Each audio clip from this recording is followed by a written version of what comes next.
વિતરાગાય નમો વિતરાગાય નમો અરિહંતાણમ નમો અરિહંતાણમ નમો સિદ્ધાણમ નમો સિદ્ધાણમ નમો આયરિયાણમ નમો આયરિયાણમ નમો વજ્જાયાણમ નમો વજ્જાયાણમ નમો લોય serve સાહુણમ નમો લોય serve સાહુણમ એસો પંચન મુક્કારો કૈસો પંચન મુક્કારો serve પાવપણાસણો સૌ પાવપણાસણો મંગલાણમ ચ સૌવે sim મંગલાણમ ચ સૌવે સિમ પરમમ હવૈ મંગલમ પરમં હવૈ મંગલમ ઓમ નમો ભગવતે વાસુદેવાય ઓમ નમો ભગવતે વાસુદેવાય ઓમ નમઃ શિવાય ઓમ નમઃ શિવાય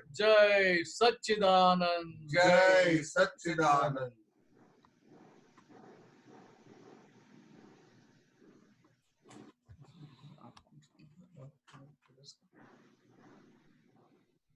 જય સચ્ચિદાનંદ મહાત્મા જય સચ્ચિદાનંદ.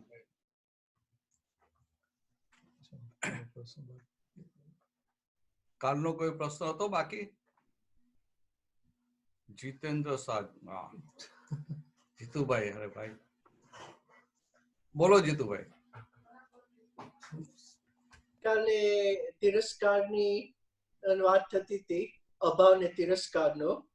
હા તો ચિત્રી ચડે એમાં ને તિરસ્કારમાં શું ફેર? તમને એક દાખલો આપું. અમે અહીંયા સુપરમાર્કેટમાં જઈએ હા તો શોપિંગમાં તો ઘણી વાર ત્યાં ફિશ નો સ્ટોર હોય, મીટ નો હોય. તો મને એમ લાગે કે અહીંયા જવા જેવું નથી, એટલે સાઈડ માંથી ચાલી જાવ. તો એ ચિત્રી ચડે એ ખરાબ? ના, એટલે બરાબર છે. જો આપણે છેવટે બધા સંજોગોમાં આપણી ગાદી પર રહેવાનું છે કે નથી રહેવાનું? કહેવાનું છે. બરાબર. હવે જો તમે જૈન ખરા કે નહીં? હાજી. અને જૈન છો તો તમને આ સમ્યક દ્રષ્ટિ કોને કહેવાય એ વાત તો ખબર હોય કે ના હોય? હોય. સમ્યક દ્રષ્ટિ કોને કહેવાય? તો એમાં કૃષ્ણ ભગવાન એક દાખલો આપે છે ઓકે. કે કૃષ્ણ ભગવાન આપણા દેવોને થયું કે આ કૃષ્ણ ભગવાન આ સહાયક સમકીતિ એમ છે એવું કે છે એમ, તો કે આ કૃષ્ણ ભગવાન કેવી રીતે સમકીતિ હોય? એટલે પછી બે દેવો એમની પરીક્ષા લેવા ગયા. એટલે કૃષ્ણ ભગવાન ને અર્જુન જતા હતા ચાલતા ચાલતા, તો એ રસ્તામાં કૂતરાનું સ્વરૂપ લઈ અને એ પણ પેલું વાગ્યું હોય ને શરીર પર સડી ગયું હોય ને મોંમાંથી પરવું નીકળતું હોય ને એવું બધું એવું. એટલે જોઈને જ આમ ચિત્રી ચડે એવું આમ, અને ગંધાતું હોય, ગંધ આવતી હોય. એટલે આવું એમને જોયું. અર્જુન જોઈ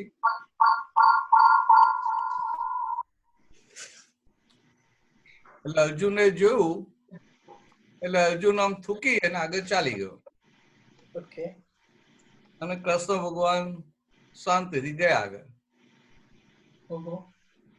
પછી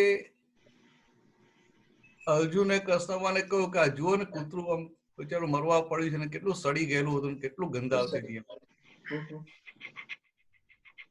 કૃષ્ણ ભગવાન કેમ? મને તો દેખો કે એના દાંત કેટલા સુંદર છે એમ.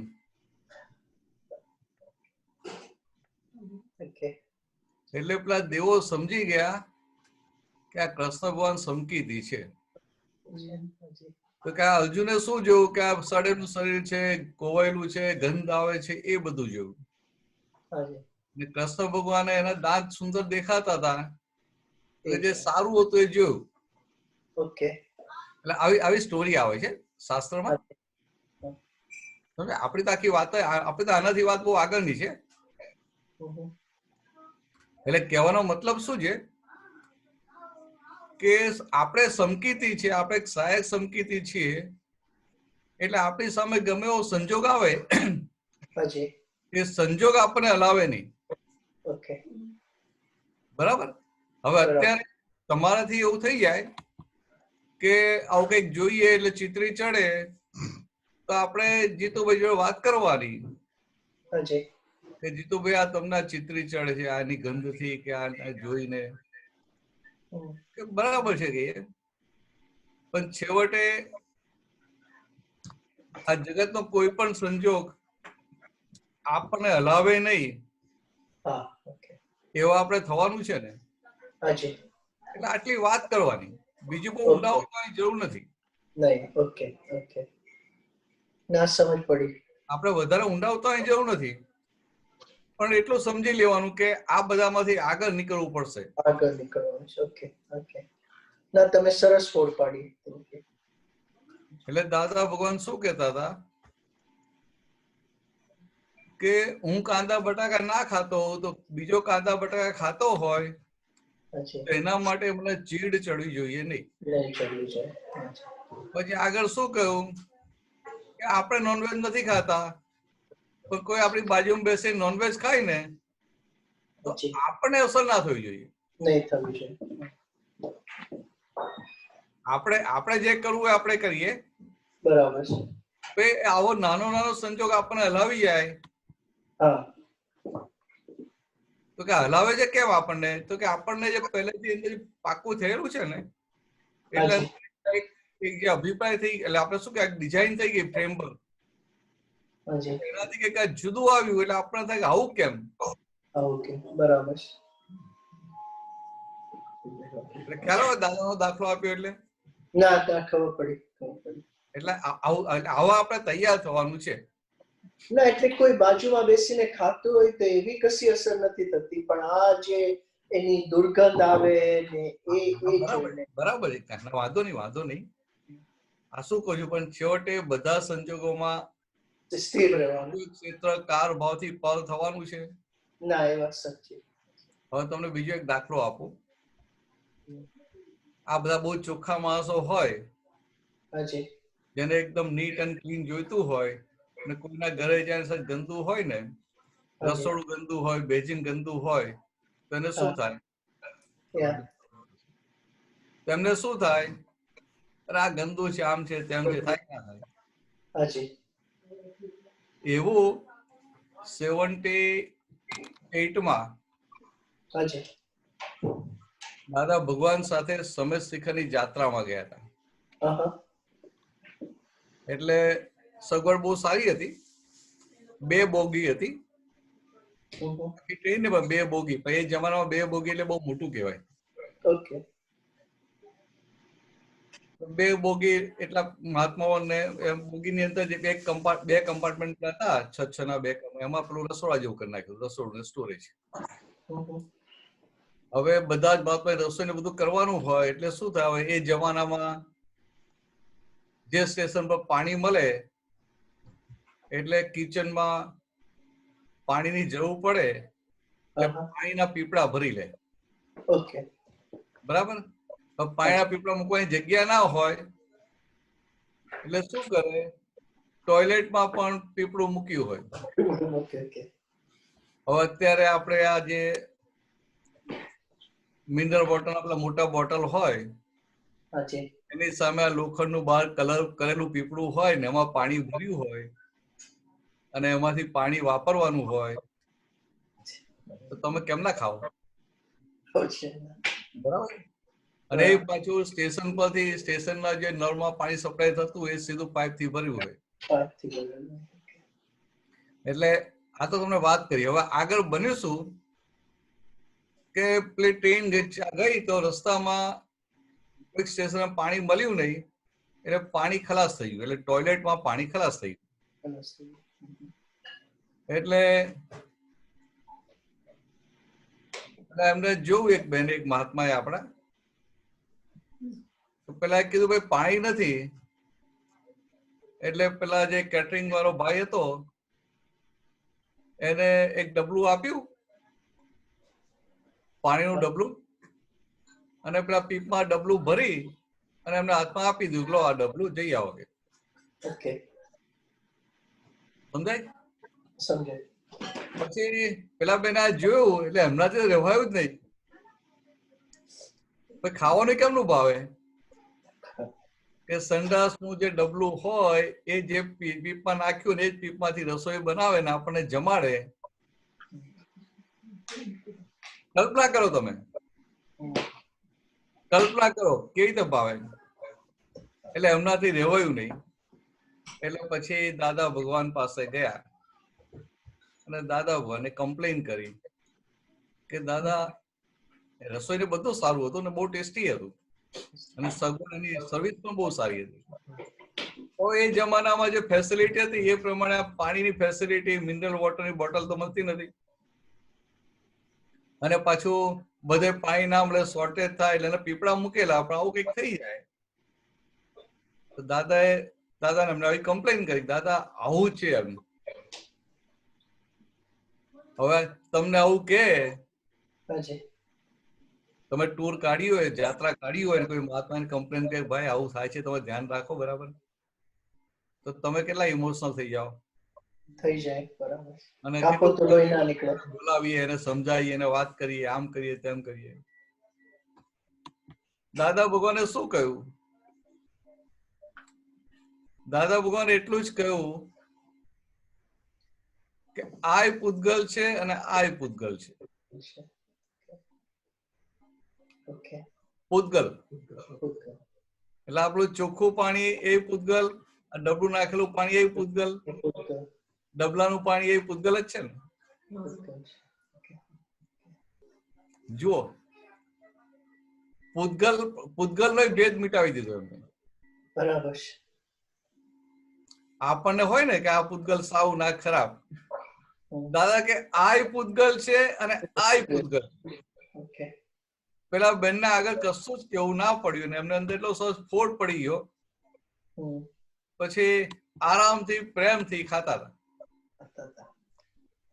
ના, વાત બરાબર યાદ રહેશે મને પણ. આ બનેલી હકીકત. હવે કેટલી મોટી વસ્તુ છે આમાં કે દાદા ઇમોશનલ પણ થયા નથી. અને આવું કે રોજે રોજ બનતું હોય, રેર કેસમાં આવું બને. પેલો કેટરિંગમાં પેલો માણસ જે પીરસતો હોય, કામ કરતો હોય, તો અમારે પાણી જોઈએ છે, ટોયલેટમાં પાણી નથી, તે કઈ ટોયલેટમાં પાણી લેવા જવાનું તો એ તો તમે ડબલું ભરીને આપી દે. ખ્યાલમાં? અને આવું કઈ રોજ બનવાનું હોય? રેર કેસમાં આવું બને. હવે રેર કેસમાં આવું બને એનો શું થયો કે રેર કેસમાં કુદરતે વ્યવસ્થિત તમને આ જ્ઞાનની સ્થિરતા કરવાની તક આપી. હવે આ સ્થિરતા કરવાની તક આપી અને આપણે એટલા બધા ઇમોશનલ થઈએ, સેન્સિટિવ થઈએ, બીજા 10 જણને હલાવી નાખીએ. આજે જમતો જ નહીં. રસોઈ તો છે ને, આ સંડાસનું ડબલું પૂરેલું એવું પાણી છે બધું, તો શું થાય?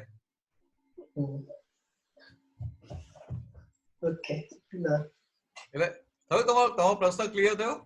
બહુ સરસ રીતના. Thank you Bharatanand. જય સચ્ચિદાનંદ. તો તમે ઘરે પહોંચી પણ ગયા ને? હાજી, ટાઈમસર પહોંચી ગયા. મને એમ કે મને આમ ભેગા થયા એટલે ક્યારે પહોંચશે ઘરે? ના, બરાબર ટાઈમ ગોઠવીને નીકળ્યા.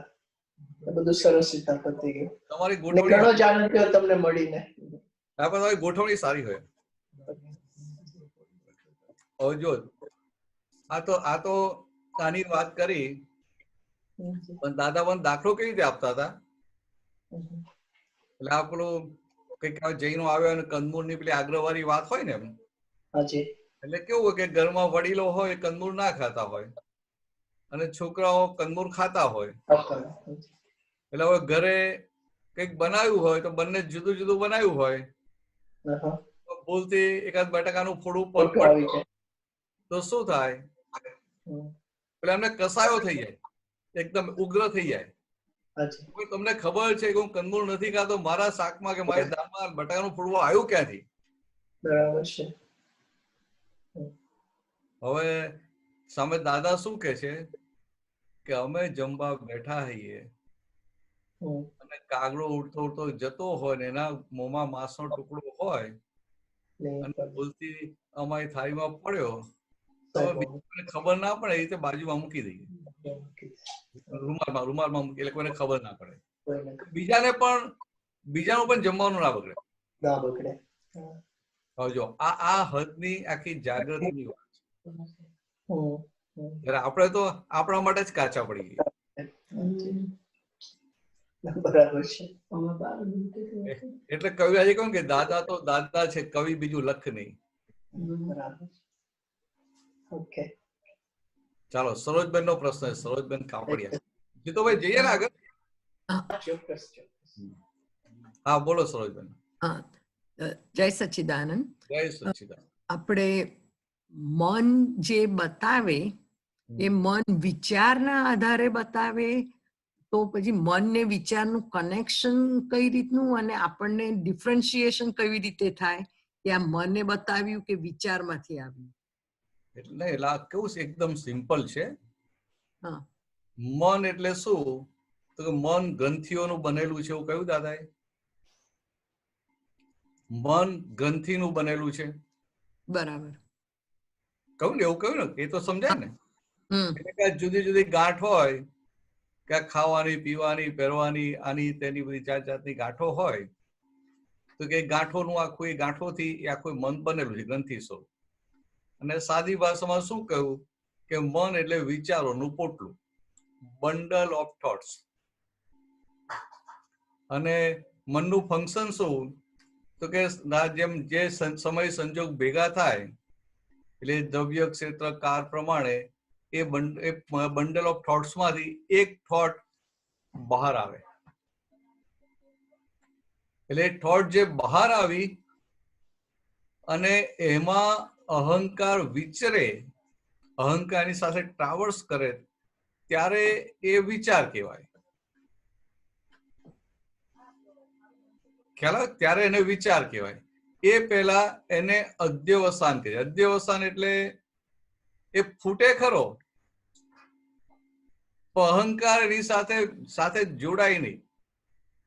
એટલે શું થાય કે વિચાર ફૂટી અને તરત સમી જાય, ફૂટે અને સમી જાય, ફૂટે અને સમી જાય, એને અધ્યવસાન કહેવાય. પણ પછી એને કોઈક વિચાર ગમી જાય એટલે એની સાથે અહંકાર સાથે જોડે બેસી જાય, એટલે કે અહંકાર એની જોડે ટ્રાવેલ કરે, ત્યારે એને વિચાર કહેવાય. ત્યારે અધ્યવસાન ને કહેવાય, ત્યારે વિચાર કહેવાય. એટલે મન જે છે આવી રીતે છે. એટલે અંદર બધા જાત જાતનું પડેલું હોય, પછી એ સમય સંજોગ મળે એટલે એ પ્રમાણે ફૂટે. આ આપણો 5 વાગ્યાનો સત્સંગ હોય, આ લંડનનો 5 વાગ્યાનો ટાઈમ હોય, તો 4 વાગે કોઈને વિચાર આવે કે ચાલો હવે આજે સત્સંગમાં બેસી જઈએ, તો કે ના આવે. પણ 4:45 થાય એટલે એને વિચાર આવે કે ચાલો 4:45 થયા છે, ચાલો ઝૂમમાં લોગિન કરી નાખીએ, જલ્દી જોડે જઈએ, અને તો પછી આ સંખ્યા પૂરી થઈ જશે તો પેલામાં જોવું પડશે, શું પેલું કે છે, યુટ્યુબમાં જોવું પડશે. તો કે આવો વિચાર ક્યારે આવે? કે સમય પાકે ત્યારે ને. અને સમય પાક્યો હોય અને એ સમય ઘરે હોય તો વિચાર આવે. બરાબર? પણ ડોક્ટર પૂર્ણિમાબેન હોય, સમય પાક્યો હોય, પણ એ પોતાની સર્જરીમાં હોય, ક્લિનિકમાં હોય, તો પછી વિચાર આવે ખરો? ના. તો કે આ સમય સંજોગ મળે એ પ્રમાણે એ જે મનની ગ્રંથિ છે એમાંથી એક ફૂટે. ફૂટે છે ત્યાં સુધી એને વિચાર નથી, એ મનના ભાગમાં જ છે. પણ પછી એની સાથે અહંકાર વિચરે એટલે એને વિચાર કહેવાય. પણ જાડી ભાષામાં શું કહેવાય? તો કે મન એટલે શું? તો વિચારોનું પોટલું. અને આમ શાસ્ત્રની પરિભાષામાં મન એટલે ગ્રંથિ સ્વરૂપ, બધી જાત જાતની ગ્રંથિઓથી બનેલું. તો કે સમય સંજોગ પ્રમાણે ગ્રંથિ ફૂટે છે. તો કે એટલે મનમાં વિચાર આવે છે, એ આમ આપણી જાડી ભાષા થઈ. અને આ જે થોડું સટલ જાય તો કે મનમાં ગ્રંથિ ફૂટે છે. અને ગ્રંથિ ફૂટે તો એ ફૂટી અને દાદા શું દાખલો આપતા હતા કે આપણે હિન્દુસ્તાનમાં જે દારૂખાનું હોય તો પેલી કોઠી આવતી, ઘઉંની કોઠી ને ચોખાની કોઠી એવું કહેતા હતા. એટલે પીળા કલરનો પ્રકાશ હોય તો કે આ ઘઉંની કોઠી, અને વ્હાઈટ હોય તો કે આ ચોખાની કોઠી. કોઠી ફોડે તો કોઠીમાંથી બધા તણખા ઉપર જાય 5-7 ફૂટ ઉપર, અને પછી નીચે આવી જાય. નીચે જમીન પર પડે એટલા માટે બુજાઈ જાય. એવું આ મનમાં જે ગ્રંથિઓ છે એમાંથી એક પછી એક અધ્યવસાન ફૂટ્યા કરે. પણ જે અધ્યવસાન સાથે મન એની જોડે બેસી જાય, એની જોડે ચાલે અહંકાર, જે અધ્યવસાન સાથે અહંકાર ચાલે એને પછી વિચાર કહેવાય. એટલે આવી રીતે બેની વચ્ચે ભેદ છે. એટલે વિચાર છે, હવે વિચાર અહંકારની જોડે બેસી ગયો એ વિચાર. હવે એ વિચારને તમે જુઓ એટલે તમે એનાથી જુદા પડ્યા. જુદા પડ્યા એટલે વિચાર તમને કશું ડિસ્ટર્બ કરી શકે નહીં. પણ તમે એની જોડે ચાલવા માંડો તો પછી એ વિચાર વમરે ચડે. એટલે ભાઈ કેટલાક એક જ વિચારમાં ખોવાઈ ગયેલા હોય ને, એમ ખોવાઈ ગયેલા હોય, ધૂની થઈ જાય, ધૂની. અને આમ ધૂની કોણ થઈ શકે? તો કે એનું મન એક જગ્યાએ એકાગ્ર થઈ ગયું. એટલે આવું મન જેનું એક જગ્યાએ એકાગ્ર થઈ જાય ને તો પછી એ પોતે નક્કી કર્યું હોય એમાં ઊંડો ઊંડો ઊંડો ઉતરી શકે. એટલે આ તો સાયન્ટિસ્ટો ને બધા એવા હોય ને કે આવા ધૂની મગજ ના હોય. એટલે એમને જે પણ પકડ્યું હોય એની પાછળ પડી જાય. એટલે પછી એમને આસપાસ કશું ખ્યાલ રહે નહીં. વાઈફ આવીને ચા મૂકી ગઈ હોય તો ચા ઠંડી થઈ જાય ને તો એને ખ્યાલ ના હોય કે આ ચા પીવાની રહી ગઈ. એ પોતાના એ કામમાં હોય તે ખોયેલા હોય. એટલે આવી રીતે મન, અધ્યવસાન અને વિચાર 3 વસ્તુ છે. એટલે આ ગ્રંથિ સ્વરૂપ એટલો ભાગ મન કહેવાય. એ મનનો સ્વભાવ શું કે સમય સંજોગ પ્રમાણે એમાંથી એક પછી એક આ અધ્યવસાન એટલે કે જાડી ભાષામાં વિચાર ફૂટ્યા કરે. પણ એને વિચાર ક્યારે કહેવાય કે જોડે ચાલે ત્યારે. અહંકાર ભેગો થાય, અહંકાર એને ભેગો ચાલે ત્યારે વિચાર કહેવાય. અને ત્યાં સુધી અધ્યવસાન. એટલે અધ્યવસાન તમને તકલીફ નથી કરતા, પણ અહંકાર જોડે ચાલવા માંડે એ વિચાર બને ને પછી એ એના ગુચરામાં ફસાય. એટલે એને થાય કે હારું આ બહુ વિચારો આવે છે, ઊંઘ નથી આવતી. જયારે દાદા ભગવાન શું કે આ અધ્યવસાન ફૂટ્યા કરે તો કે આપણે એને જોયા કરીએ. આપણે એની જોડે ચાલીએ નહીં, પણ મનના ઘોડાની જોડે જોડે ચાલીએ તો આપણે થાક લાગે. પણ એ મનના ઘોડા ઉપર આપણે બેસી જઈએ તો એક ઘોડો થાકી જાય અને પછી એને ઊંઘ આવી જાય. ખ્યાલ આવ્યો? ચાલ, હા, પૂછો આગળ એના કનેક્શન માં.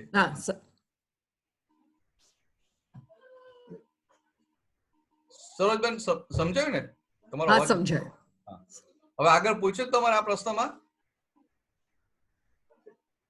ના, સંઘર્ષ આજ મેઇન સમજવું હતું કે, અને આપણે તમે કહ્યું ને કે આપણે એની જોડ સાથે સાથે ના જઈએ, એ ભાગ થોડો અઘરો લાગે કે આપણે છૂટા આપણે એમ બોલીએ કે આ મારો નથી, આનું છે, પણ એ શાબ્દિક થોડું રહી જાય છે ત્યારે.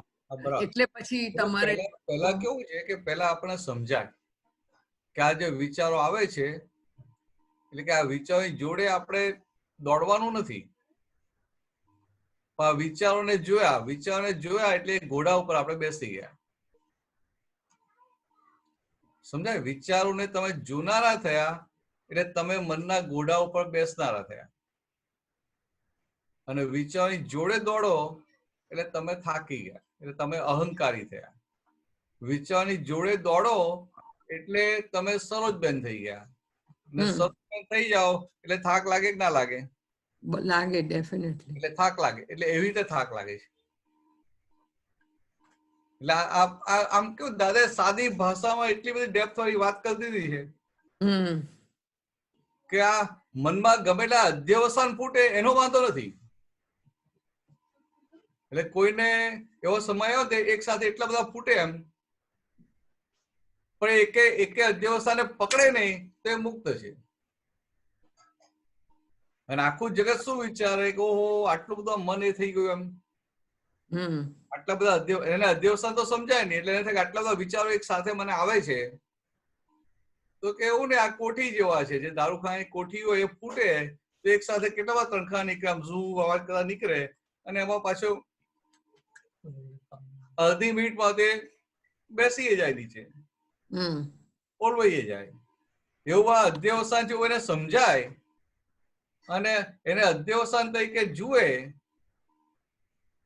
તો પછી એ બધું સમાઈ જાય. પણ એની જોડે રહે તો એમાં પેટ્રોલ પુરાય. એટલે આપણાથી આવું થઈ જાય છે. હમ એટલે આ સમજાય એટલે શું થાય કે પછી એ વિચારને જોવાની શરૂઆત થાય. અત્યાર સુધી વિચારની જોડે દોડતા હતા એની જગ્યાએ વિચારને જોવાની શરૂઆત થાય. અને વિચારને જુએ એટલે મોટું સામાયિક થઈ ગયું. હમ પૂછો હા, પ્રશ્નો સારા તમારા. હમ એટલે વિચાર અધ્યવસાન જે દશા છે એ વખતે જ આપણે છૂટા પડી શકાય, અને જો એ છૂટા પડીએ તો વિચાર આગળ આવે જ નહીં એવું ને. હા, એટલે અધ્યવસાન આપણે જોઈએ ને,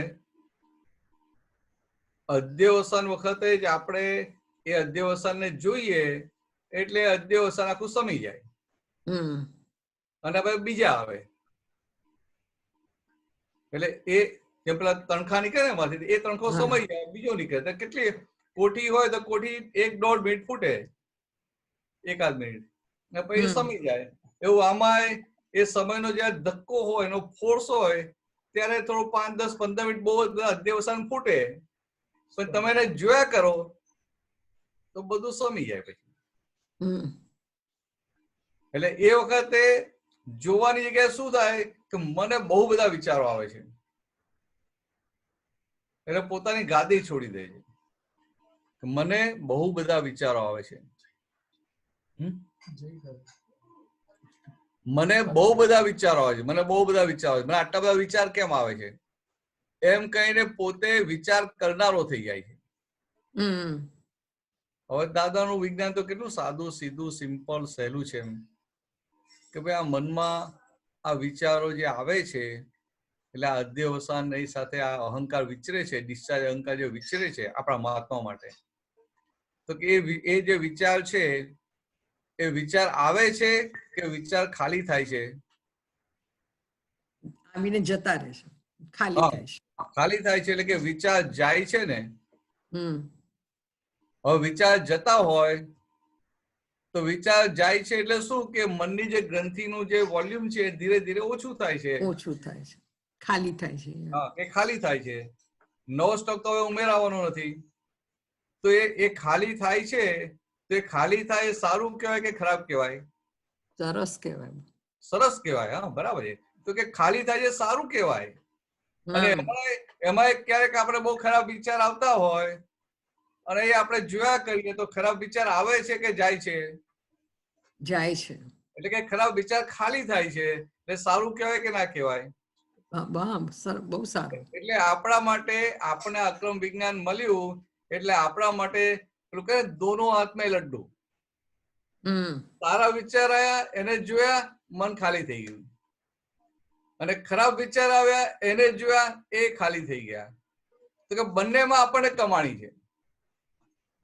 અને જગતના લોકોને શું હોય કે આ ખરાબ વિચાર આવવા ના જોઈએ, આ વિચાર ના આવવા જોઈએ, અને સારા વિચાર કરવા જાય. એટલે એમાં પછી પોતે ગૂંચાઈ જાય કે સારા વિચાર આવતા નથી અને ખરાબ વિચાર બંધ થતા નથી. એટલે પછી મન એને ગૂંચવી નાખે. મનની સાથે ટેકલ કરતા, ડીલિંગ કરતા ના આવડ્યું એટલે મનને એને એવું થાય કે મારાથી મન કંટ્રોલ થતું નથી. એટલે આવી રીતે પછી પોતે માર ખાય. સારું, તમે પ્રશ્નો હારા કરે, મને ગમ્યું. એટલે મનથી મુક્તિ જે દાદા કહેતા હતા, આપણે બુકનું ટાઇટલ હતું મનથી મુક્તિ. હા, તે એ મુક્તિ આ પ્રોસેસ કરવાથી મળે. હા, મનથી મુક્તિ એટલે શું કે મનથી તમે જુદા પડ્યા એટલે મુક્ત થઈ ગયા. અને પછી આપણે એમ કહી અત્યાર સુધી હતું કે મારું મન મને હેરાન કરે છે, એને બદલે આ સરોજબેન નું મન થયું, આ સરોજબેન નું મન થયું, અને આ સરોજબેન નું મન ખાલી થઈ રહ્યું છે, એટલે મુક્ત થયા કે ના થયા? રાઈટ. એટલે મનથી મુક્તિ એટલે બહુ મોટું આધ્યાત્મ દશા કહેવાય. એટલે કે આખું જગતના બધા ધર્મો એ મનને શાંત કરવાનો પ્રયત્ન કરે. એટલે મનને શાંત કરવા માટે શું કરે? તો એ મનને એકાગ્ર કરવાનો પ્રયત્ન કરે. એટલે એને લાગે કે આ એકાગ્ર થયું એટલે કે મને આ શાંતિ આવી, મારા માઇન્ડમાં પીસ આવી.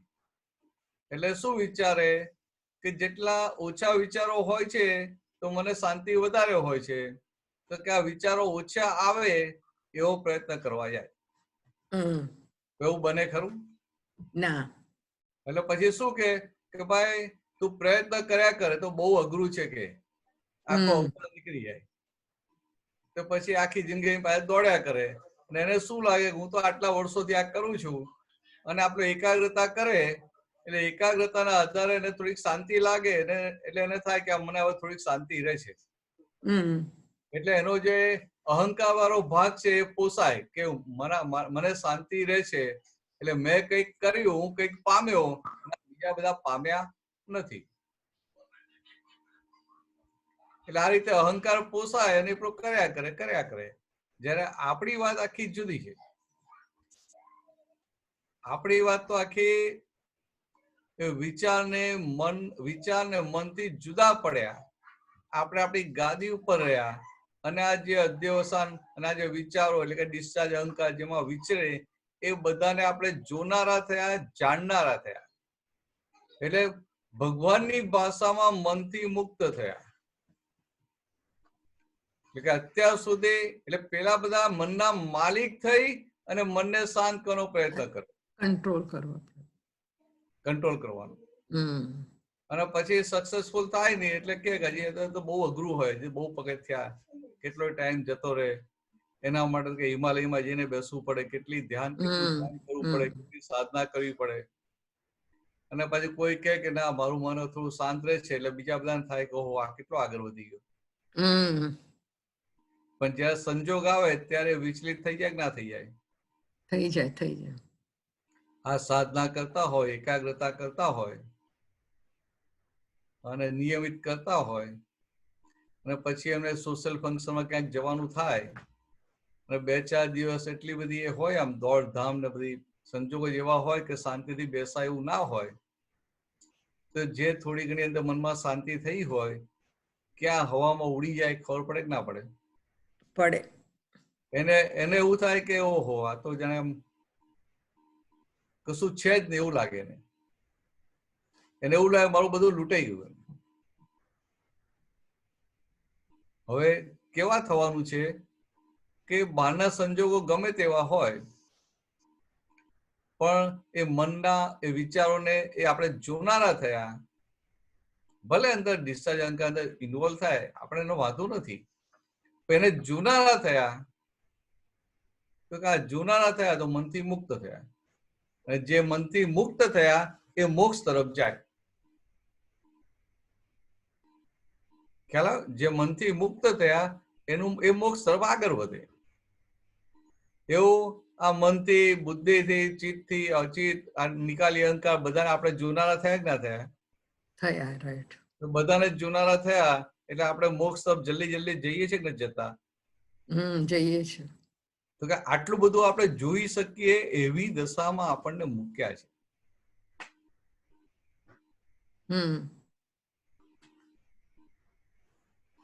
સમજાયું?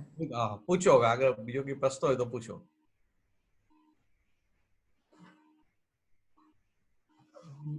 આજ રીતે અંતસ્કરણમાં ચિત્ત, બુદ્ધિ ને અહંકાર એની સાથે કેમ ડીલિંગ કરવાનું? દ્વારકેશભાઈ શું પૂછે છે કે આવી રીતે અંતસ્કરણમાં બુદ્ધિ, ચિત્ત, અહંકાર એની જોડે શું ડીલિંગ કરવાનું? આવું જ આ ઇન પ્રિન્સિપલ આપ્યું આપણને સૈદ્ધાંતિક રીતે કે આ મનના વિચારોને જોવાનું. એવું બુદ્ધિ પણ જાતનું બતાવે કે ના બતાવે? તો કે બતાવે અને આપણે સમજાય કે આ બુદ્ધિએ બતાવ્યું. બુદ્ધિએ બતાવ્યું કેવી રીતે ખબર પડે? તો કે આ મનમાં કઈક વિચાર આવે એટલે બુદ્ધિ પછી એનું એનાલિસિસ કરીને એમાં ફાયદો છે, નુકસાન છે બધું શોધી કાઢે કે ના શોધી કાઢે? અને શોધીને આપણે ઓલું ફાયદા તરફ ઝુકાવે કે ના ઝુકાવે? એટલે ફાયદા તરફ જે આપણે નમાવે છે, ફાયદા તરફ ખેંચી જાય છે, એ શું થયું? તો કે આ બુદ્ધિ થઈ. તો આટલું બુદ્ધિને ઓળખે ને એટલે બુદ્ધિનું જોર, બુદ્ધિનું ચલણ તૂટી જાય. એટલે દાદા શું સાદી ભાષામાં શું કે આપણે બુદ્ધિબેનને કહી દઉં કે હવે અમારે તમારું કામ નથી, તમે બહારને બેસો, કંઈક જરૂર પડશે તો બોલાવીશું. તો કે આ બુદ્ધિબેન આવું કહી શકો ક્યારે? બુદ્ધિ ઓળખાય ત્યારે ને. એટલે મુખ્ય વાત શું હતી? આપણે શું સ્થૂળ શબ્દો પકડી લઈએ, એટલે આપણે પછી આ બુદ્ધિ હેરાન કરતી હોય તો આપણે બોલીએ બુદ્ધિબેન તમે બહાર બેસો એમ. પણ આ ક્યાં બુદ્ધિ ઉભી થઈ એ પકડવું પડે ને. એટલે ક્યાં ઉભી થઈ એ પકડાય તો પછી એ બુદ્ધિનું ચલણ જતું. આ પકડ્યું કે આ બુદ્ધિ ઉભી થઈ એટલે આપણને તો પાકું જ છે કે મારે બુદ્ધિનું સાંભળવું નથી. કારણ કે બુદ્ધિ સંસારાનુગામી છે, સંસાર તરફ ખેંચી જનારી છે, અને મારે જવું છે મોક્ષ તરફ. તો બુદ્ધિ ભલે ને ગમે બતાવે મારે સાંભળવું નથી, તો બુદ્ધિ બતાવે સાંભળવું નથી એટલું નક્કી કરે ના થાય. બુદ્ધિ દેખાવી જોઈએ ને. હવે જયારે બુદ્ધિ દેખાય તો પછી એનું સાંભળે નહીં. બુદ્ધિ દેખાય ક્યારે? જ્ઞાનના સીટ ઉપર બેસે ત્યારે. શુદ્ધાત્માની ગાદી પર બેસે એટલે જ્ઞાન પ્રકાશ આવે તો એ જ્ઞાન પ્રકાશમાં બુદ્ધિ દેખાય.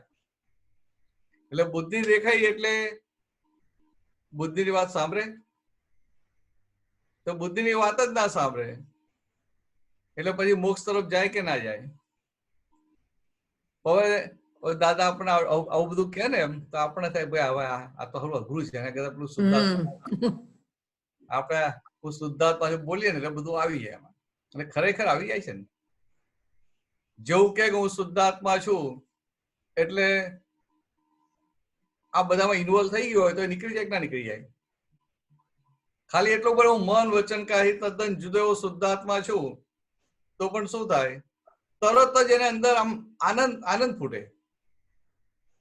એટલે પછી મનમાં ગમે એટલા વિચાર આવતા હોય કે બધું અંતસ્કરમાં ગમે એટલું આમ ટર્મોઇલ ચાલતું હોય, ઘર્ષણ ચાલતું હોય, તોફાન ચાલતું હોય, પણ છતાં એને શું રહે? તરત અંદર આનંદ થઈ જાય. એવું બોલે હું મન વચન કાહી તદ્દન જુદો એવો શુદ્ધાત્મા છું.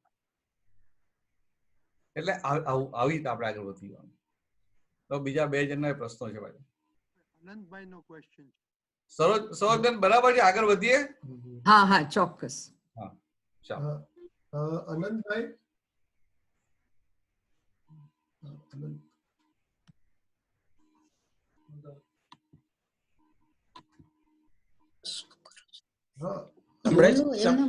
જય સચ્ચિદાનંદ. હા બોલો બોલો.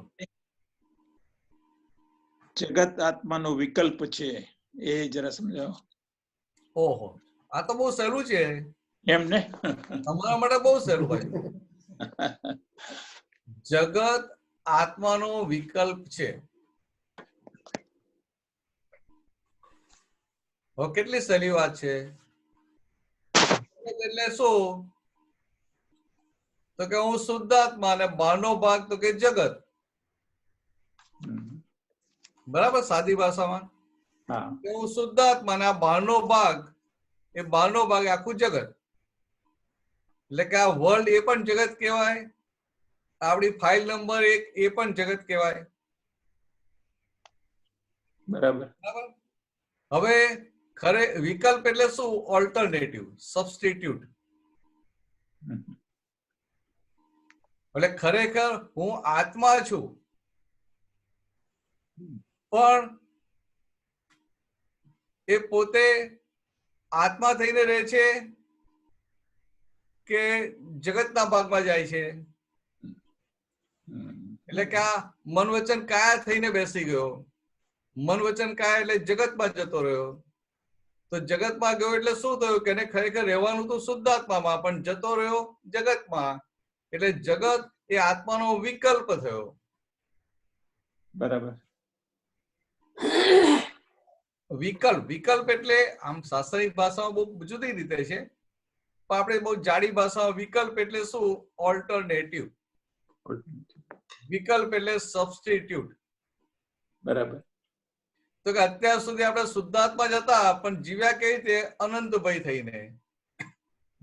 એટલે આત્મા તરીકે ના જીવ્યા પણ અનંતભાઈ તરીકે જીવ્યા. એટલે કે આત્માના સબસ્ટિટ્યુટ તરીકે રહીને જીવ્યા. એટલે એ સબસ્ટિટ્યુટ એને વિકલ્પ કહેવાય. બરાબર. એટલે બીજી ભાષામાં દાદાએ શું કહ્યું કે હું અને મારું. હું એ વિકલ્પ અને મારું એ સંકલ્પ. હું એટલે શું? તો કે હું એ capital I into inverted comma એ હું આ અનંતભાઈમાં છે તો એ વિકલ્પ થયો. બરાબર. અને એ જ capital I into inverted comma એ શુદ્ધાત્માની ગાદી પર છે તો એ પરમાત્મા થયા. બરાબર. સરસ. એટલે વિકલ્પ એટલે ઓલ્ટરનેટિવ, સબસ્ટિટ્યુટ. બરાબર. એટલે આપણે શુદ્ધ આત્મા તો અનંતભાઈ એ આપણું જગત અને એ જગતને આપણે હવે જીતવાનું છે. જીતવાનું છે એટલે કે એ જગતને હવે જાણવાનું છે. એટલે એમાં કે હાથ પગને તો થોડા જાણવાના છે. મેઇન જે અંદર અંતસ્કરણ છે, અંતસ્કરણ છે, જુદા જુદા સંજોગોમાં અંતસ્કરણમાં શું ચાલી રહ્યું છે એને જાણવાનું છે. એટલું જાણીએ એટલે ફૂલ સ્ટોપ આવી ગયું ને. ફૂલ સ્ટોપ આવી ગયું એટલે શું થયું? ફૂલ સ્ટોપ આવી ગયું એટલે વિકલ્પ ઉડી ગયો. એટલે પોતે પોતાની દરઅસલ ગાદી ઉપર આવી ગયો. એટલે આમ જોઈએ તો હું શુદ્ધાત્મા છે ભાન થાય એટલે બધા વિકલ્પો સમતા જાય, વિકલ્પો ઉડી જાય. અને આપણા સત્સંગ પણ દરઅસલ સત્સંગ કોને કહેવાય? કે સત્સંગ સાંભળીને તમને અંદર ફોડ પડી જાય અને વિકલ્પો ઉભા થતા હોય, વિકલ્પો સમી જાય, એને દરઅસલ સત્સંગ કહેવાય. બરાબર. સમજાય? આપણે જાણવાનું મળે એને સત્સંગ નથી કહ્યો. અને મને નવી નવી વાત જાણવાની મળે એને સત્સંગ નથી કહ્યો. પણ જે સાંભળવાથી મારા વિકલ્પો સમવા માંડ્યા એટલે કે આ ભરતના વિકલ્પો સમે છે એને સત્સંગ કહ્યો. બરાબર. હવે તમે જુઓ દાદાની તમે ઓડિયો કેસેટ સાંભળતા હો, ઓડિયો કે ક્લિપ સાંભળતા હો તો દાદા બોલે તો તમને અંદર ફોડ પડી જાય. તમે ઓ આવું છે તરત અંદર ક્લેરિટી આવી જાય અને વિકલ્પો બધા સમી જાય. એટલે કે આ વિકલ્પો બંધ થયા એને સત્સંગ કહ્યો. સરસ. ચાલો પૂછું છે આમાં કઈ આગળ? જ્યોત્સનાબેન ને એક પ્રશ્ન છે. હા હા પૂછો ને. પોઝિટિવ દ્રષ્ટિ વિશે પૂછો. પોઝિટિવ દ્રષ્ટિ વિશે હા હા હા જરા સમજાવો. પોઝિટિવ દ્રષ્ટિ એટલે શું છે કે હવે આપણે શુદ્ધાત્મા થયા કે ના થયા? શુદ્ધાત્મા થયા. પહેલા આપણે જ્યોત્સનાબેન હતા એટલે આપણે શું હતું કે આમ કરવું, આમ કરવું, આમ ના કરવું, આમ ના કરવું, બધું હોય કે ના હોય? એટલે છોકરાઓ પણ હોય તો એમને આપણે શું થાય? એમને આમ કરવું જોઈએ, આમ ના કરવું જોઈએ. છોકરાઓ નાના હોય તો શું થાય? ના એમને આટલું થોડું સ્ટડી તો કરવો જ જોઈએ, આમ એ કરવું જોઈએ, આ એક્ટિવિટી પણ કરવી જોઈએ, આ પણ કરવું જોઈએ. બધું અંદર રહે કે ના રહે? પછી એવું ના થાય ત્યારે પાછું અંદર શું થાય? અરે આ છોકરો આવું નહીં કરે ને તો એની કેરિયર બગડશે, આગળ વધશે નહીં, એની પ્રગતિ નહીં થાય, એનું શું થશે? આમ થશે, આમ થશે. બધું ઊભું થાય કે ના થાય? આજે બધું ઊભું થયું એ નેગેટિવિટી કહેવાય. આ બધું નેગેટિવિટી કહેવાય. અને આ બધું ઊભું હોય છતાંય પોતે અંદરથી સંપૂર્ણ પોઝિટિવ રહે એને પોઝિટિવ દ્રષ્ટિ કહેવાય. બરાબર. એટલે કે બહાર બધા વિપરીત સંજોગો હોય, બહાર બધા પ્રતિકૂળ સંજોગ હોય, બહાર બધા અનફેવરેબલ સંજોગ હોય, પણ બધા અનફેવરેબલ સંજોગમાં એ પોતે 1% પણ ચાન્સ હોય ને એ પકડીને પોઝિટિવ રહે. અને એ 1% ને પકડ્યું અને પોઝિટિવ રહે એટલે એનું પોઝિટિવ વધતા વધતા 1 નું 2%, 4%, 5%, 100% થઈ જાય. એટલે વ્યવહારમાં પણ પોઝિટિવ રહે એનું બહુ મોટું કામ થઈ જાય. જો દાદા ભગવાનને એક બેન મળ્યા હતા, આહા. એટલે જૈન હતા, હમ. અને જૈન હોય એટલે એ છોકરીની નાની ઉંમરથી ઈચ્છા હતી કે મારે દીક્ષા લેવી છે.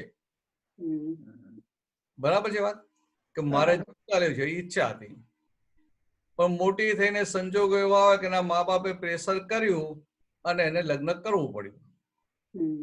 હવે લગ્ન તો એને કરી લીધું, પણ લગ્ન કર્યા પછી થોડા સમય પછી જ્યાં દાદાને મળી તો એને દાદાને વાત કરી કે દાદા મારી ઈચ્છા લગ્ન કરવાની હતી નહીં, આ બધાના પ્રેશરને લઈને લગ્ન કરવું પડ્યું, હમ. એટલે એ રીતે દુખી હતી. સમજાય? બરાબર. એને હમ. થયું કે આ મારી ઈચ્છા, મારું નક્કી પણ તો જુદું હતું અને આ મારે આ સંસારમાં ફસાવવું પડ્યું. હમ. હવે જુઓ દાદા કેટલું સરસ કે છે. દાદા કહે છે કે કુદરત તને જે સંજોગો આપે છે હમ. એને તું સારા કહેશે ને તો સુખી થાય. ઓહો. પણ કુદરતે જે સંજોગ આપે આ સંજોગ સારા નથી, સારા નથી, સારા નથી, તો અંદર સુખ રહે ખરું? ના. અંદર સુખ ના રહે. હમ. અને અંદર સુખ ના રહે તો આપણી પ્રગતિ થાય ખરી? ના થાય. ના થાય. એટલે કે હવે આ કુદરતે સંજોગ આપ્યા તો હવે તારે શું કહેવાનું કે ભાઈ મારો પતિ સારો છે, છોકરાઓ સારા છે, પણ દાદા પૂછ્યું એને ખરું હમ. કે તને કઈ ઘરમાં દુઃખ છે? તો કે ના, સાસુ સસાય સારા છે, હસબન્ડે સારો છે, કોઈ પ્રોબ્લેમ નથી. એમ હમ. હવે તમે જુઓ ખરેખર કોઈ પ્રોબ્લેમ હતો નહીં, પણ એક પેલે જે અંદર નક્કી કરેલું કે મારે દીક્ષા લેવી છે તો કે નક્કી કરેલું, પણ હવે સંજોગ છે ના. તો સંજોગ નથી તો એને શું જોવાનું હોય કે આ ભલે મેં લગ્ન કર્યું પણ મારા સાસુ સસરા કેટલા સારા છે, મને હેલ્પિંગ છે, હમ. મારો હસબન્ડ છે તો મને બીજી કશી અંતરાય નાખતો નથી, આટલો સારો છે ને. એમ બરાબર. આવું રાખે તો એને અંદર શાંતિ રહે. હમ. અને અંદર શાંતિ રહે તો દીક્ષા લઈને એને જે ધ્યેય સિદ્ધ કરવાનો હતો એ પરણીને સિદ્ધ થાય કે ના થાય? થઈ શકે. અને દીક્ષા લઈને જે સિદ્ધ કરવાનું એ ટેસ્ટેડ ના થાય, અને પરણીને ટેસ્ટેડ થઈને સિદ્ધ થાય, તો ખરેખર આ પોઝિટિવ નથી? છે. એટલે આવી દાદા ભગવાનની જે પોઝિટિવ દ્રષ્ટિની વાત હતી ને આવી હતી કે ગમે એવો સંજોગ હોય, આખા જગતને નેગેટિવ દેખાય, પણ આપણી દ્રષ્ટિ એવી હોય કે એમાં ખોટમાંથી નફો શોધી કાઢે. એટલે આમ જનરલી આપણે હિન્દુસ્તાનીઓ વિકલ્પી હઈએ ને, વિકલ્પી એટલે આમ તો પેલો શબ્દ કીધો વિકલ્પી નો અર્થ કરે ને, આમ જાડી ભાષામાં કહીએ બધા લોકોને સમજાય એ રીતે. તો વિકલ્પી એટલે શું કે એની સામે જે બધા સુખ હોય એ સુખ એને ના દેખાય, એની સામે 1000 સુખ હોય પણ એક વસ્તુ ના હોય તો એ સુખમાંથી દુઃખને શોધી અને આખો એ દુઃખી રહ્યા કરે. એટલે એને વિકલ્પી કહ્યા. બરાબર. આખું જગત આવું હોય કે એની દ્રષ્ટિ કેવી છે? નેગેટિવ. એટલે સુખમાંથી દુઃખ શોધી કાઢે. અને પોઝિટિવ દ્રષ્ટિ વાળો દુઃખમાંથી સુખ શોધી કાઢે. બરાબર. એટલે ભગવાન મહાવીરે એમના શિષ્યોને એકવાર પૂછેલું કે તમે આ બહાર જાઓ છો, બધે જઈને બધાના સત્સંગની વાત કરો છો, ગામમાં ગયા, તમે કોઈ ગામમાં ગયા ને ત્યાં તમને વરાવે કે ને, ત્યાં તમને વરાવશે નહીં, કે તમને ભિક્ષા નહીં આપે તો તમે શું કરશો?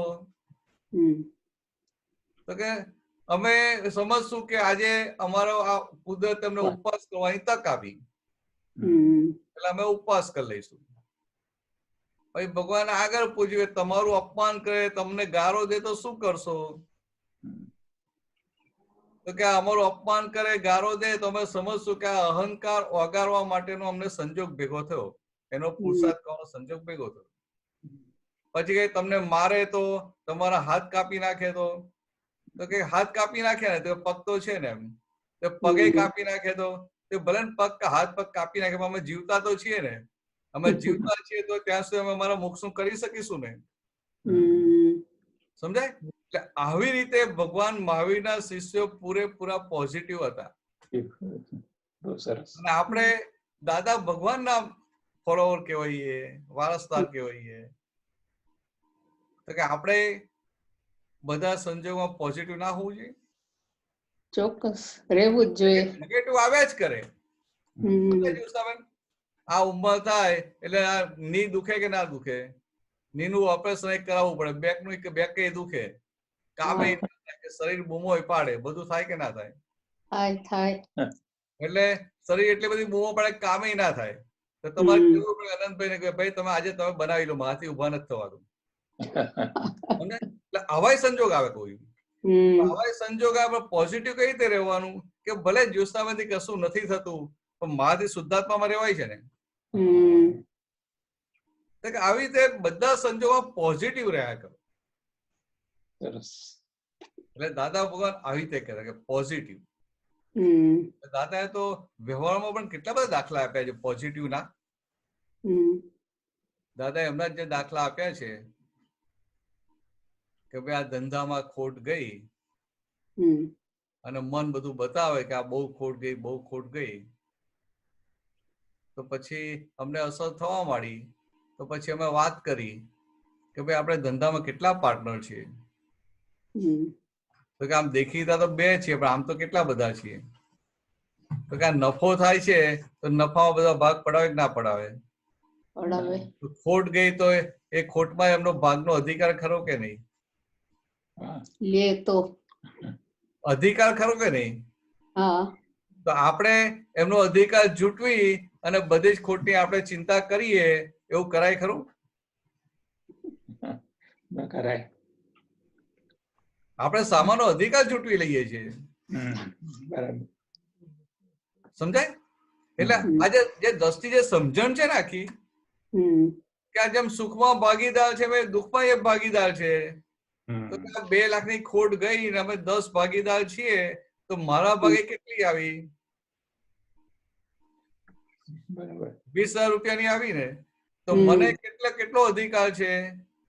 20,000ની મારે ચિંતા કરવાનો અધિકાર છે. પણ બાકીના 1,80,000 નો ખરો? બંને ભાગીદાર કેટલી ચિંતા કરે? બંને 2 લાખની ચિંતા કરે કે ના કરે? નોર્મલી કરે. 20,000ની ચિંતા કરવાની હતી, એની જગ્યાએ ટોટલ 2 લાખની ચિંતા કરવાની જગ્યાએ 2 ભાગીદાર થઈને 4 લાખની કરે. અને પાછા એમાં પત્ની ને બધાને વાત કરી હોય એટલે એ લોકો ચિંતા કરે ને. અને પાછા છોકરાઓ મોટા થઈ ગયા એ ચિંતા કરે ને. એ બધા એમના ભાગની 20,000ની ચિંતા કરે કે 2 લાખની કરે? 2 લાખની. એટલે સમજાય? તો બધા 2 લાખની ચિંતા કરે. એટલે આમ 20 ભાગીદાર હોય, 10 ભાગીદાર હોય તો 10 ભાગીદાર 20,000ની ચિંતા કરીને 2 લાખની ચિંતા કરવાની. તેના બદલે 10 ભાગીદાર 2 લાખની ચિંતા કરી ટોટલ 20 લાખની ચિંતા કરે. તો કે આ મૂર્ખામી કહેવાય કે ના કહેવાય? દાદા કે અમારી દ્રષ્ટિ પોઝિટિવ હોય કે અમે ખાલી 20,000ની ચિંતા કરીએ. બરાબર. એટલે પછી જયારે 20,000ની ચિંતાની વાત આવે ત્યારે પાછા દાદા ચિંતા કરે? તો ના, ચિંતા ના કરે, બહુ પાકાય તો જ્ઞાન પહેલા પણ. એટલે પછી શું કે અરે ભાઈ તમારી આટલી બધી પ્રોફિટ કરવાની કેપેસિટી છે, તમે 2 લાખની ખોટ ખાઈ શકો છો, તો એની કેપેસિટી કેટલી બધી કામ કરવાની હોય? તો જે 2 લાખની ખોટ ખાઈ શકે એને 20,000 કમાતા કેટલી વાર લાગે? બરાબર. જે 2 લાખની ખોટ ખાઈ શકે એને 20,000 નો પ્રોફિટ કરતા કેટલી વાર લાગે? થોડી વાર. પછી અંદર કેટલું પોઝિટિવ થઈ જાય. એટલે આ નેગેટિવ નો બોજો ઉતરી ગયો અને સામે 20,000 પ્રોફિટ કરવાનો છે એટલે કેટલું જલ્દી કામ થાય. એટલે પછી એ ટેન્શન વગર નેગેટિવિટી વગર ધંધો કરે તો કુદરતે હેલ્પ કરે કે ના કરે? કરે. અને પાછું દાદા શું કે કે અમારી નીતિ ક્યારેય બગડી નથી, હમ નીતિ અમારી ચોખ્ખી. એટલે એ કે કુદરતનો નિયમ શું છે કે તમને મોટી ખોટ ગઈ હોય, ધંધામાં તમને મોટી ખોટ ગઈ હોય હમ તો અંદર એટલું નક્કી રાખજો કે બધાને દૂધે ધોઈને પૈસા પાછા આપવા છે. સમજાય? બરાબર. એટલે કે તમારી દાન જ બગડવી ના જોઈએ હમ કે હવે આ તો પૈસા માંગવા આવતો નથી તો મારે આપવાની ક્યાં જરૂર છે. સમજાય? અથવા તો આ માગવા આવશે પણ આપણે નહીં આપે, કશું કરવાનું નથી તો કે આપણે આપવાની જરૂર નથી. આ પેલો છે ને હારો બહુ ભારે છે કે એ મારામારી કરશે કે મને ફજેત કરશે તો એને આપી દેવા પડશે. તો આ શું થયું? અંદર દાનત ખોરી થઈ ગઈ. અને જેની અંદર દાનત ખોરી થાય એને કુદરત ક્યારેય સપોર્ટ કરે નહીં, કુદરત ક્યારેય ટેકો આપે નહીં. એટલે આવી રીતે દાદા પોઝિટિવ, ક્યારેય દાનત ખોરી ના થાય. ગમે તેવા સંજોગ આવે પણ અંદર પોઝિટિવ. દર્શાવેલ સમજાય? હા એટલે વ્યવહારમાં અપડાઉન બધાને આવે હમ પણ જયારે ડાઉન આવે ત્યારે પોઝિટિવ રહે આવી રીતે તો પછી બહાર આવી જાય. એટલે કે સરસ. દાનત બગડે નહીં, એટલે કે દાનત બગડી નહીં અને આ નક્કી પણ હોય કે બધાને મારે દૂધે ધોઈને પૈસા પાછા આપવા છે તો કુદરત એને એ જાતના સંજોગો ભેગા કરી આપે. બરાબર. એટલે આવી દાદા ભગવાનની પોઝિટિવ વાત હતી આખી. Thank you. ચાલો, થેન્ક યુ. શું આગળ હવે? Thank you. ખૂબ સરસ. જય સચ્ચિદાનંદ. હમ.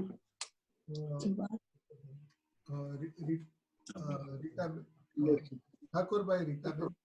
હા, જય સચ્ચિદાનંદ. ભરતાનંદજી નિવેદન. જય સચ્ચાનંદ. મારો પ્રશ્ન એ છે હા. કે જે આપે હમણાં કહ્યું કે જોવાનું અને જાણનારો એ આપણે એ દશા આપણી હોવી જોઈએ, તો એ જ દશા શુદ્ધાત્માની દશા કહેવાય કે બંને દશા અલગ અલગ? આપણે શુદ્ધાત્મા ખરા કે નહીં? પણ એ શબ્દથી છે, દશા નથી. એવું ને એવું. હું ખાલી પૂછ્યું એટલે જવાબ આપો તમે. હા, હું છે ને બહુ સીધો માણસ, મને તમે બહુ લાંબુ લાંબુ કહો ને હું ગૂંચાઈ ગયું.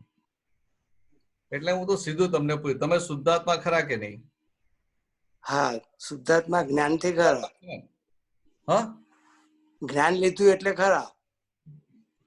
તમે કેમ મને ગૂંચવી નાખો છો? હું તમને સીધો પ્રશ્ન પૂછ્યો, તમે શુદ્ધાત્મા ખરા કે નહીં? હા કે ના, આટલું જ કહેવાય. તમે સાયન્ટિસ્ટ ને આવું કેમ કરો છો? ભરતાનંદજી, પણ એ દશા નથી મારી, એમ મારું કહેવું. હું તમને સાદું પૂછું છું કે તમે શુદ્ધાત્મા છો કે તમે ઠાકોરભાઈ છો? ના, ઠાકોરભાઈ તો નથી, પણ કોઈ વખત થઈ જવાય છે. ઠાકોરભાઈ નથી, બરાબર? હા, ઠાકોરભાઈ નથી. હા, હવે તમે શુદ્ધાત્મા ખરા કે નહીં? હા, ખરા. તો કે તમે શુદ્ધાત્મા છો. હવે જો તમે હવે આપણે શુદ્ધાત્મા થયા તો શુદ્ધાત્માનો સ્વભાવ શું છે? જોવા ને જાણનારો. દ્રષ્ટા પરમાનંદ. બરાબર. એટલે જોવું અને જાણવું એ શુદ્ધાત્માનો સ્વભાવ ખરો કે નહીં? શુદ્ધાત્માનો સ્વભાવ. હવે આપણે આ શુદ્ધાત્મા છે એટલે જાગૃતિ જેટલી વધારે રહે એટલો એનો પોતાનો સ્વભાવ ખુલ્લો થતો જાય. બરાબર.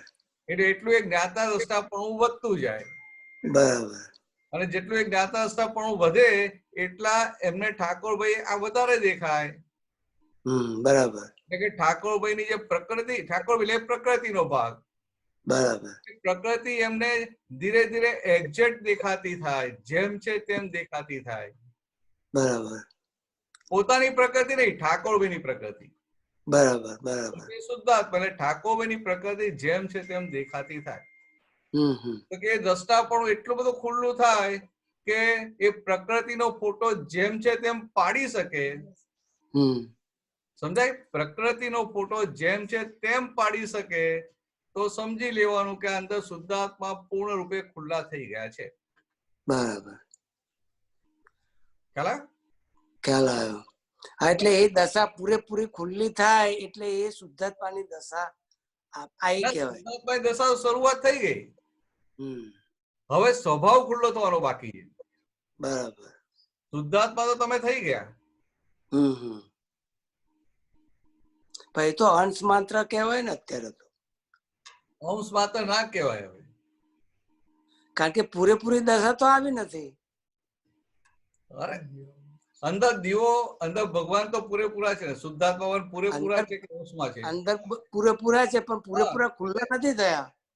હા તો પૂરા ખુલ્લા નથી થયા, અને આવી રીતે રહો એટલે ધીરે ધીરે ખુલ્લા થતા જાય.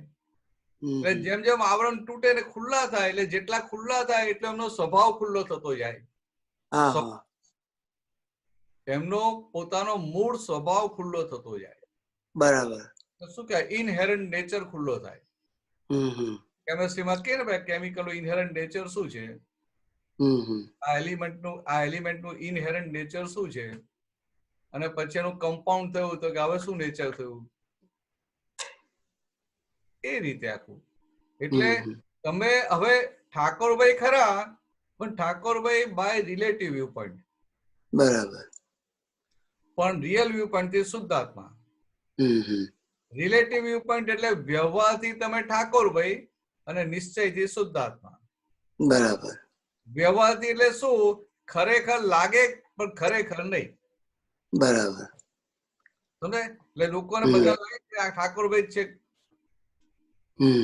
વ્યવહારથી પણ લાગે કે વ્યવહારથી એટલે ખરેખર લાગે પણ ખરેખર નહીં.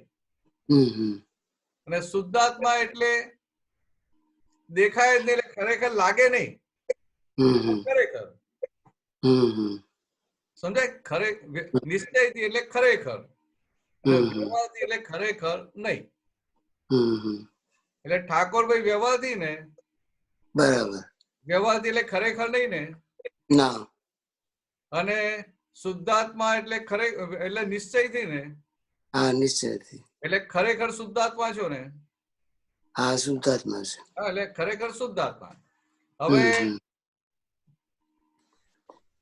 આ ધવલ છે,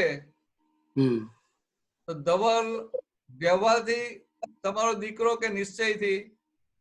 વ્યવહારથી. વ્યવહારથી તમારો દીકરો ને. હા એટલે ઠાકોરભાઈ નો, ઠાકોરભાઈ ના વ્યવહાર, ઠાકોરભાઈ નો. એટલે વ્યવહારથી દીકરો ને. હા. નિશ્ચયથી? નિશ્ચયથી એ પણ મારા એ શુદ્ધાત્મા જ કહેવાય. મારા બહુ લાંબુ ના કરો મારા જેવો. નિશ્ચયથી પણ શુદ્ધાત્મા. બરાબર? એટલે કે આ વ્યવહારથી દીકરો અને નિશ્ચયથી શુદ્ધાત્મા. બરાબર. હવે તમે રિટાયર થઈ ગયા અને આ ઉંમર થવા માંડે એટલે પ્રકૃતિ બહુ જાત જાતનું માગે કે ના માગે કે થોડો હવે આરામ કરીએ, આમ કરીએ, આમ કરીએ, આમ કરીએ. માગે. અને એ ડોક્ટર કામમાં બહુ બિઝી હોય ને તમે વારંવાર કે આમ કર, આમ કર, આમ કર, એની કમાન છટકે કે ના છટકે? કોઈ વાર જનરલી નહીં છટકતી. ના છટકતી નથી. આ તો ખાલી સમજાવવા માંગુ છું. કોઈક વાર એની કમાન છટકી જાય ને. છટકી જાય. અથવા કઈક એવો શબ્દ બોલી નાખે તો દુઃખ થાય કે ના થાય? દુઃખ ઠાકોરભાઈ ને થાય. હા પણ થાય ને, ઠાકોરભાઈ ને જ. ઠાકોરભાઈ ને પણ થાય કે ના થાય? થાય. હા તો હવે જયારે દુઃખ થાય ને ત્યારે આપણે આ જોવા જવાનો સ્વભાવ ખુલ્લો કરવાનો. કઈ રીતે ખુલ્લો થાય? કે તમે ઠાકોરભાઈ ને કહો કે ઠાકોરભાઈ આ ધવલે તમને આવું કીધું તો તમારો અહંકાર બહુ ગવાયો, નહીં કહીએ? આ ધવલ છે કોણ? એ તો મારો દીકરો. દીકરો પણ દીકરો વ્યવહારથી છે કે નિશ્ચયથી? તો કે વ્યવહારથી. તો વ્યવહારથી દીકરો છે એનો અર્થ શું થયો? કે વ્યવહારથી છે, ખરેખર નથી. એટલે વ્યવહારથી છે, ખરેખર નથી, અને ખરેખર દીકરો માની લીધો તો તમને દુઃખ થાય. અને સમજાય કહો આ તો વ્યવહારથી દીકરો છે, ખરેખર તો દીકરો છે જ નહીં. આ તો કર્મના હિસાબે ભેગા થયા અને પછી જશું એટલે કશું ઠેકાણું ખરું? ક્યારે ભેગા થવા? કશું કે મોક્ષમાં એક બે ને ઓળખવાના છો? ના. કે આટલા જન્મ બંનેની દશા એક જ હોય. આટલા કે 5 જન્મ પહેલા કે 1 જન્મ પહેલા મારો દીકરો હતો? ના. ત્યાં તો ખાલી વ્યવહારનો ભાગ જ નથી. સિદ્ધ દશામાં વ્યવહારનો ભાગ જ નથી. ખાલી શુદ્ધાત્મા એટલે કે ચેતન તત્વ અને આકાશ તત્વ બે જ છે. કોઈ જાતની ફસામણ જ નથી, કાયમ માટેના મુક્ત. તો કે આવું આપણને રે કે આ વ્યવહારથી છે. પતિ પત્ની હોય ને બેની વચ્ચે ઝઘડા થતા હોય તો આપણને શું થાય કે હારી આ પતિ આ પત્ની છે, પેલા ખોટું ના લાગે પેલા હું તો ખાલી વાત કરું છું. હા, રીટા માસી બેઠા નથી બેઠા જ. એટલે તો ખોટું ના લાગે, તો ખાલી ગમત કરું છું. હા, એ તો મને તમને જોતા જ ખબર પડી કે આપને ખોટું લાગે જ નહીં. જો છે ને આટલું હશે ને તો કે આ સ્પોર્ટ્સમેનશીપ છે ને. તો કે હવે રીટાબેન સાહેબ તમને કઈ પ્રોબ્લેમ થાય, કઈક પ્રોબ્લેમ ઉભો થયો અને તમને તકલીફ પડે, એમને નથી પડી, તમને પડી, તો તમને શું થાય કે હારું આમ નહીં, આમ નહીં, આવું ના હોવું જોઈએ, આમ હોવું જોઈએ, બધું ચાલે કે ના ચાલે? અત્યારે એ વખતે તમને આટલું સમજાય કે રીટાબેન તો વ્યવહારથી મારા પત્ની છે, વ્યવહારથી, એટલે કે ખરેખર નથી, ખરેખર તો શુદ્ધાત્મા છે.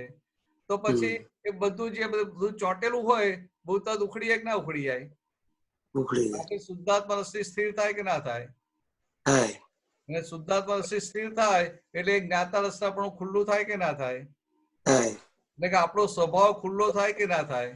એટલે તમે શુદ્ધાત્મા છો તો કે કઈક આવરણ ખસ્યું ને ભાન થયું કે હું શુદ્ધાત્મા છું. આ દાદા ભગવાને જે જ્ઞાન આપ્યું ને કે આ કુવામાં વર્ષોથી પેલો કુવો પડી વપરાતો ના હોય એટલે એમાં લીલ બાજી ગઈ હોય, છોકરાઓ એ લીલ એમાં ઉપરથી રમતા હોય તો પથ્થરો નાખે એટલે લીલ ખસે એટલે દેખાય કે અંદર પાણી છે. એવું તમને આમ ભાન કરાવી દઉં કે તમે શુદ્ધાત્મા છો. બધી લીલ ખસવાની બાકી રહી. એટલે વ્યવસ્થિતમાં જેમ જેમ સંજોગો આવે એમ એમ એ બધો એ લીલનો નિકાલ થતો રહે. નિકાલ થાય, જેમ જેમ નિકાલ થાય એમ એમ એ પાણી દેખાય કે ના દેખાય? વધુ ને વધુ દેખાય. એટલે પાણી દેખાય એટલે શું કે એનો સ્વભાવ ખુલ્લો થાય છે. બરાબર. એ જે સ્વભાવ આત્મ સ્વભાવ ખુલ્લો થાય છે, એક જ્ઞાતા સ્વભાવ ખુલ્લો થાય, અને ખુલ્લો થાય એટલે ભાઈ શું રહ્યું આપણું? આપણી પૂર્ણાહુતિ થઈ ગઈ. પૂર્ણાહુતિ થઈ ગઈ. તો કે આટલું જ કેવું પડે ને તમને વ્યવહારમાં સમજે પડી મને કે જોવા જાણનાર ને પરમાનંદ ની દશા આવે એટલે આપણા સ્વરૂપ ની દશા એ કહેવાય. હા હા હા હા, બરાબર છે. એ લાવવા માટે તમને આ ચાવી આપી. બરાબર. આપણે પકડાઈ જઈએ છીએ ક્યાં? વ્યવહારમાં. બરાબર. એટલે જ્યાં પણ વ્યવહાર કરતા હોઈએ પત્ની સાથે કે દીકરા સાથે કે દીકરાની વહુ સાથે કે આમ ખુશાલી તો સારી છે એમ, પણ આમ કે એ થોડી હા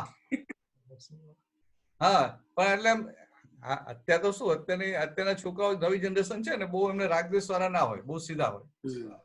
પણ પેલા બીજા હોય, ભાઈ હોય, કઝિન હોય, બીજા બધા સગાવાલા હોય મોટી ઉંમરના, ત્યાં બધું થાય કે ના થાય?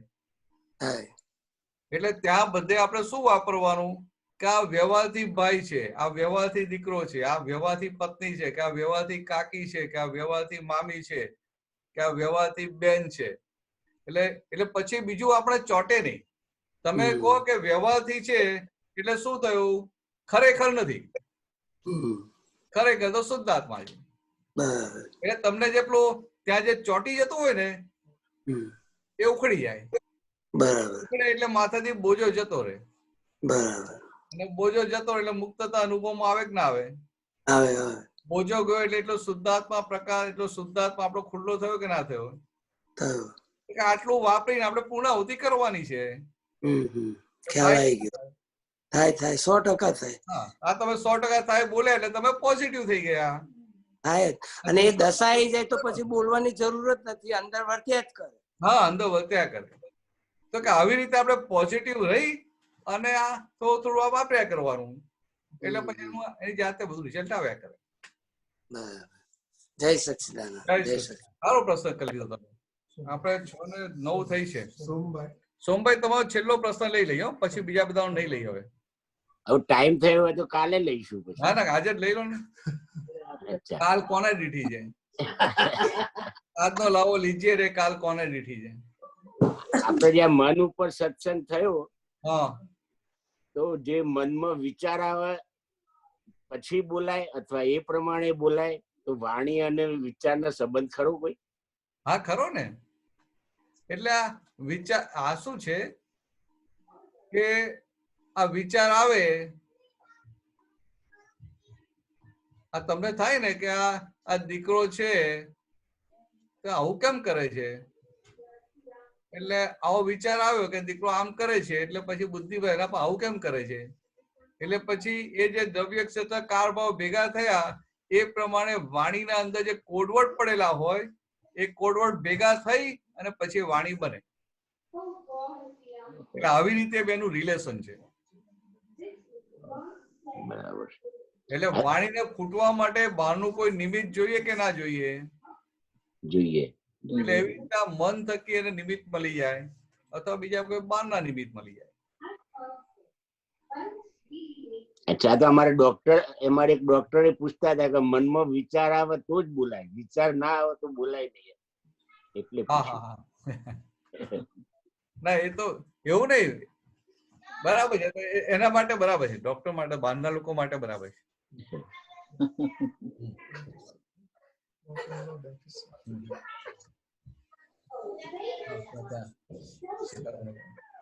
હા બરાબર છે. આ છે ને જ્ઞાન દ્રષ્ટિ હોય ને, આ શુદ્ધાત્માનું ભાન હોય એને તરત જલ્દી સમજાય. એટલે બહારના ને તો આપણે કહ્યું હા બરાબર છે, પણ ખાલી વિચાર આવે જ વાણી ફૂટે એવું નથી. સમજે? વિચાર એક સંજોગ છે, એક નિમિત્ત અને ભેગું વાણી ફૂટવા માટે એક નિમિત્ત મળે. એટલે કોઈને વિચાર ઓછા આવતા હોય તો એ ઓછું બોલે એવું ના, વિચાર વખતે બોલ્યા જ કરે એવું. એટલે આવી રીતે ખબર પડે.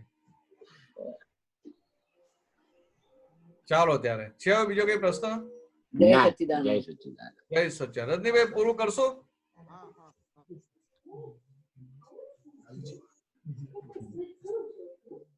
ચાલો ત્રિમંત્ર બોલાવીએ. હા બધા જ આવી જાઓ, બધા જ આવી જાઓ, એકદમ આ વચ્ચે આવી જાઓ. આ જાઓ, કમન કમન કમન. નમો વિતરાગાય નમો અરિહંતાણમ નમો સિદ્ધાણમ નમો આયરિયાણમ નમો વત્સાયાણમ નમો લોએ સવ સાહુણમ એસો પંચન મુક્કારો સવ પાવપણાસણો મંગલાણમ ચ સૌવેસિમ પરમં હવૈ મંગલમ. ઓમ નમો ભગવતે વાસુદેવાય. ઓમ નમઃ શિવાય. જય સચ્ચિદાનંદ.